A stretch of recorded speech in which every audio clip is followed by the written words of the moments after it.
տեսնեք ինչպեսի մի խանդավառ վեճ է ընթանում, թե Գյումրիում ինչ տոնածառ է տրվելու։ Անցած տարի ժամանակավոր պաշտոնակատար, հին տոնածառը արդեն ջարդուխուրդ վատ վիճակում էր եւ այլն, երկու քանի առանց պետությունը որոշեց պետական բյուջեից փոխհատկացնել, նոր տոնածառ գնել, որը գնեցին տրեցին Գյումրու կենտրոնական հրապարակում, ու որպեսզի ասենք քաղաքացիական պայմանագրի կառավարումը այդ տարվա վերջին ծախողակ չհամարվի։ Նորմալ է, դե ժողովուրդն պիտի ուրախանա, էլի տոնածառ ջան, տոնածառ ինչպես ասում են։ Հիմա անցել է 1 տարի, նոր տոնածառ է տրվում,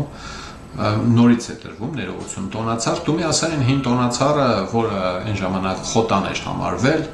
նորոգել 24 միլիոն դրամ։ Բաբատին թիվ է, էլի, հա, նորոգել, զարդարել, տնել,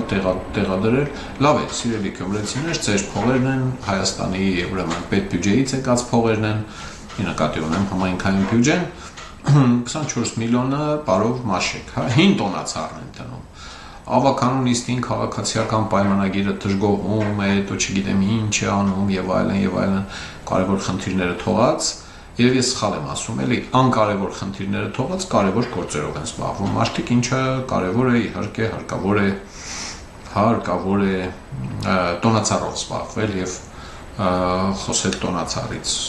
առավոտ խոսել, իրիկունը խոսել, մյուս օրը խոսել։